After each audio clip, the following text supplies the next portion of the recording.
will not waver in our commitment to see that justice is done for this terrible act. But make no mistake,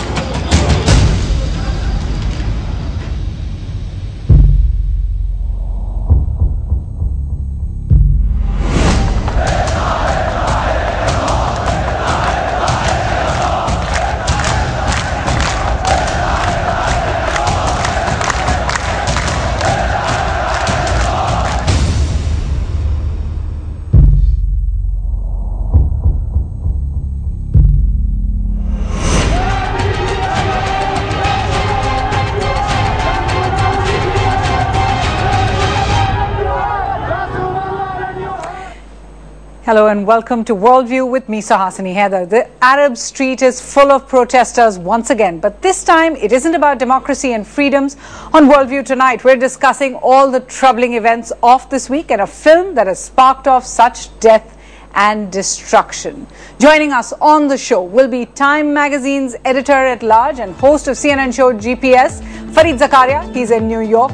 We'll also have an exclusive interview with John Baird. He's a Canadian foreign minister who, as a NATO nation, were a big part of the Libya campaign. He spoke to us about what the killings this week will mean. And here in the studio, we have author and senior Arab journalist, Dr. Wael Awad. Thanks so much for speaking with us.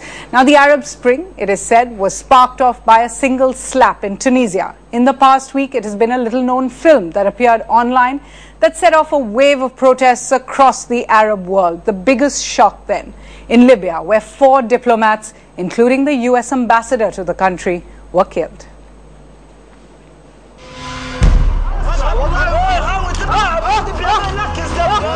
Mob fury at the US consulate in Libya's Benghazi, and a murder that shocked the world as US Ambassador Chris Stevens and 3 other American diplomats were killed trying to escape the violence. US President Obama demanded justice, rushing commandos and naval ships to hunt the attackers down. we are going to bring those who killed our fellow Americans to justice. I want people around the world to hear me, to all those who would do us harm. No act of terror will go unpunished. It will not dim the light of the values that we proudly present to the rest of the world. No act of violence shakes the resolve of the United States of America. But the violence is far from being doused. Protests against an anti-Islamic film made in America and available online are growing. In Cairo, Egypt, mobs laid siege to the US embassy. In Sana'a, Yemen, they scaled its walls and overran it, with police killing 4 protesters. And similar scenes of anti-American Islamist fervor were seen in at least 10 countries, including Tunisia, Sudan, Jordan, Iran, and even Israel. While Arab leaders rushed to condemn the violence, some justified the mob's anger. Those who made up the small movie that defames the Prophet, we condemn it strongly, and we stand strongly against all those who launch such slogans, who launch such provocations, who stand behind that hatred. In Libya, an apologetic prime minister promised to catch the killers of Ambassador Stevens, who had himself worked hard to organize rebels against Gaddafi in the very city of Benghazi he was killed in. But more worrying questions remain, like whether Islamist radicals are gaining power in the Arab world, and if the very groups the US supported last year are the ones now targeting them, whether terror groups like Al-Qaeda are gaining strength, and will the world see a more long-term war between Islamists and the West? Given the nature of the protests and the killing of US diplomats, has the Arab Revolution unleashed Islamist radicals? Dr. Awad, we're looking at what is a really troubling picture, not just for West Asia, not just for the US, but really for the world. In fact, if I could bring up a map and just show you the kind of spread we've seen, it's no less than the Arab Spring in a sense. Countries across Iraq as well seeing a lot of protests today. The question really, are these protests essentially spontaneous anger, particularly what we saw in Libya?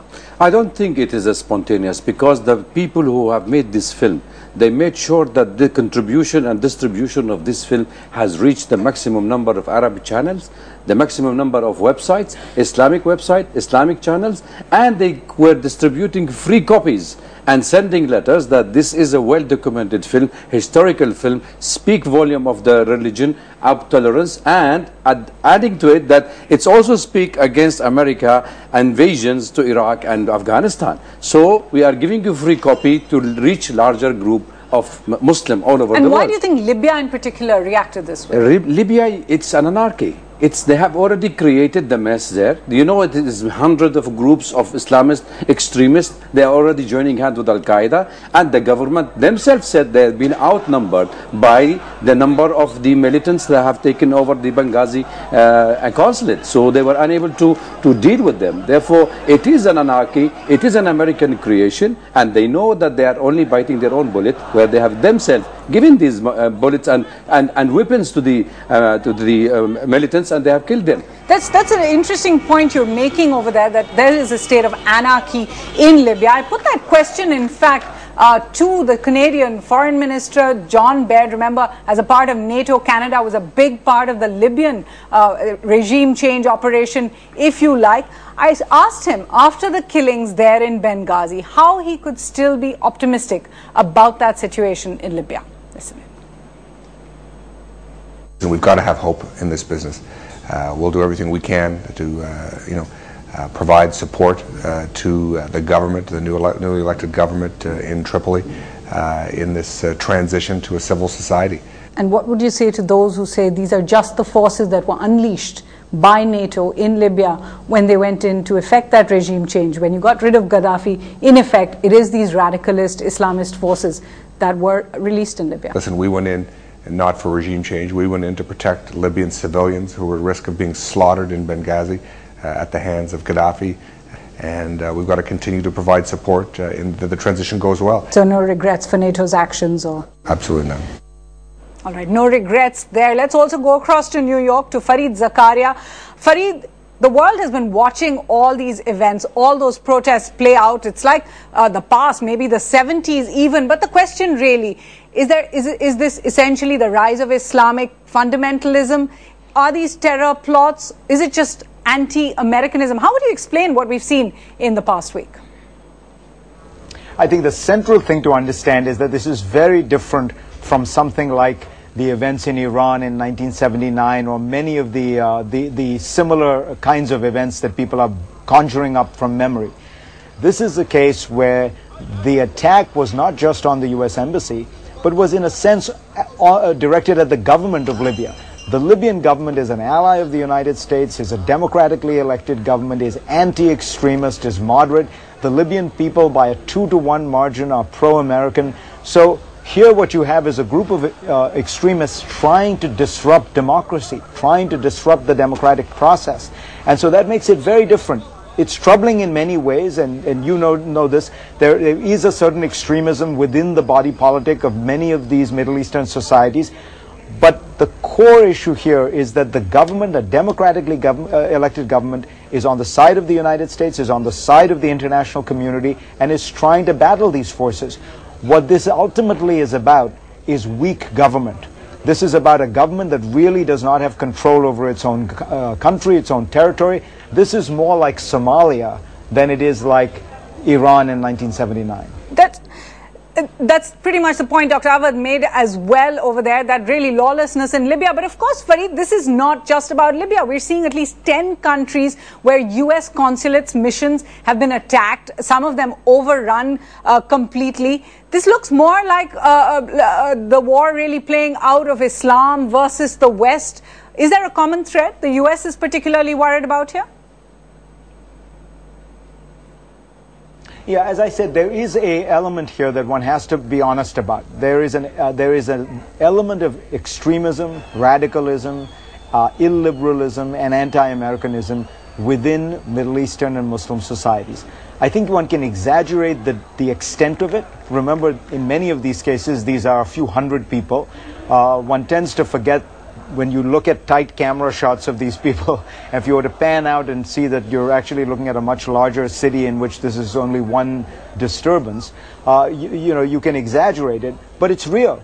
And it has to do with the ability of these groups to speak in a way that cows the moderates and makes people worry. You see it most clearly in Egypt, where the president of Egypt, Mohamed Morsi, has really been unwilling to condemn the violence that is being committed by these radical groups, because he wants to, in some way, curry favor with the many forces of Salafism and Takfirism and Islamic fundamentalism. So it does point to a real problem of a kind of extremism in Middle Eastern and Muslim societies that we must admit.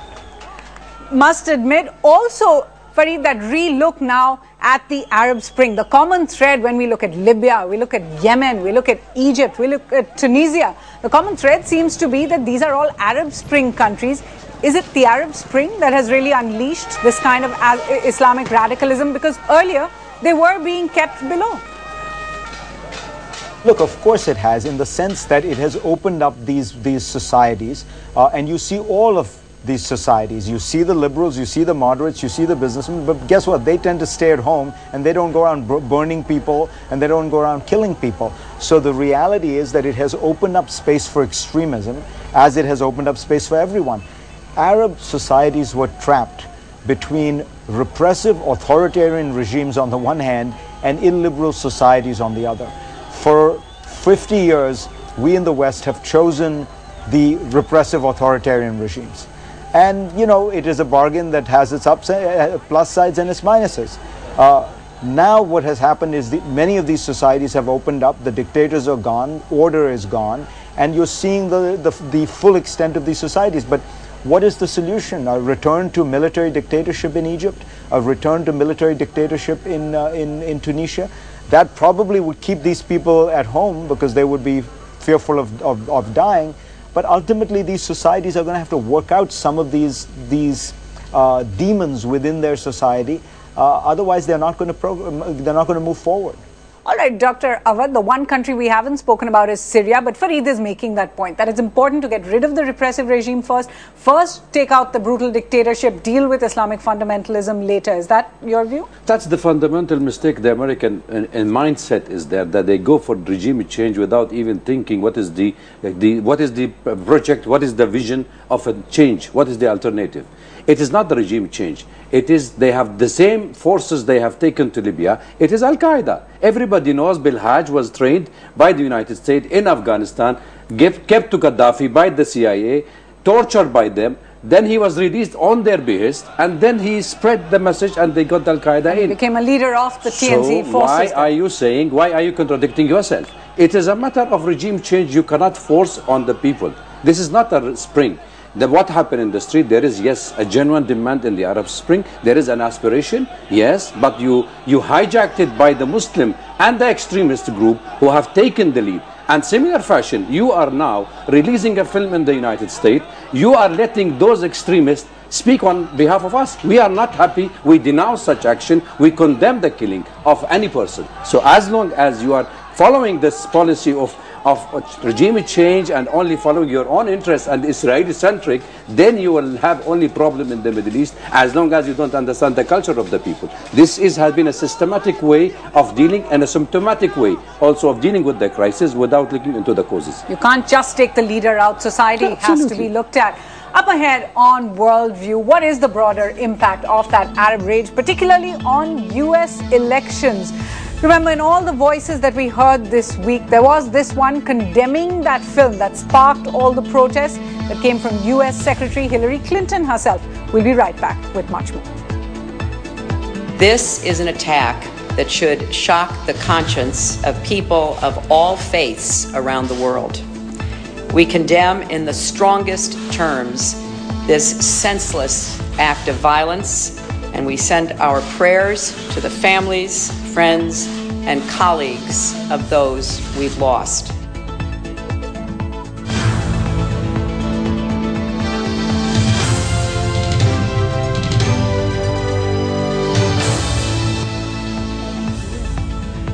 Welcome back to Worldview. Now, can events in West Asia this week turn the course not just of those countries in the Arab world, but also in American history? Let's go back to Fareed Zakaria there in New York. Fareed, in a sense, we've seen it already turned political. Mitt Romney has criticized President Obama after the killings there in Libya. Libya was meant to be Obama's success story. Now, with this week's events, will it impact his election as well? It's tough to tell right now, because on the one hand, when you have a foreign policy crisis, generally speaking, people rally around the president. There are exceptions to that, Jimmy Carter being the obvious one. But in general, turmoil abroad makes people feel they want to wrap themselves around the flag, they want to support the government, they want to support the troops.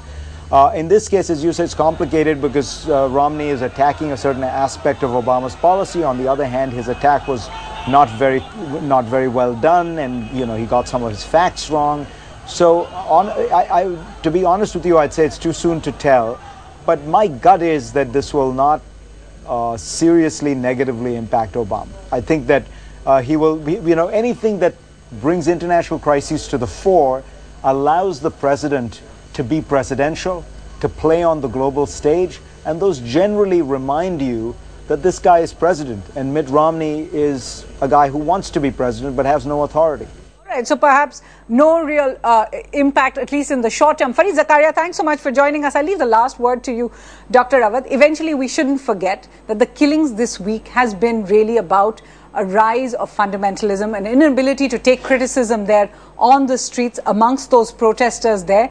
Do you think these protests will continue? What will it take to douse them? Oh, of course, it's going to continue. It's going to spread to many cities. It's going to come even to South Asia and Southeast Asia, wherever the Muslim community is there. It hurts the sentiment of the Muslim people. 1.5 billion people in the world, they hurt their feeling. I'm going to ask Mr. Zakaria and the rest of the American, will you allow a ridiculous film to talk about the Holocaust?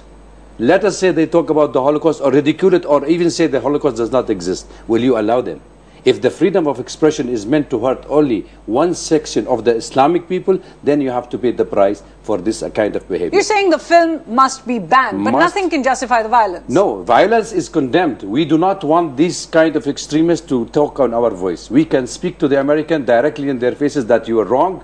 What you have done in Libya, you are wrong what you're doing in Syria. You are sending the same terrorist groups through Turkey into Syria because you wanted the regime change. Stop interfering and let the people of the land decide their future and come to us around the table. We will receive you as we belong to the civilization of these people. We are not uncivilized. You are trying to show on television and creating the Islamophobia. This is wrong, and I think it's going to spread more, and we are going to see more extremists showing on the top of it, so that the wave of Islamophobia will spread for some time. And one will feed off the other. Exactly. That's the aim. Dr. Rawat, thanks so much for joining us here on Worldview. Here's my take. The deaths of the American diplomats in Libya is both tragic and horrifying. And it would be an even bigger tragedy if the world, especially the West, didn't accept at this point the Arab Spring isn't, as it is made out to be, just a simple fight for democracy over dictatorship. The rise of the Islamist radical right is no longer a worry. It is a reality. And after arming the rebels, as the West has done in Libya and now in Syria, they must accept the responsibility to disarm them as well. The lessons from Afghanistan, Osama bin Laden, cannot be forgotten, especially given the attacks coincided with the anniversary of 9/11. And that's it on Worldview this week. Log on to our website, ibnlive.com/worldview, and send us your comments from the team here. Thanks for watching.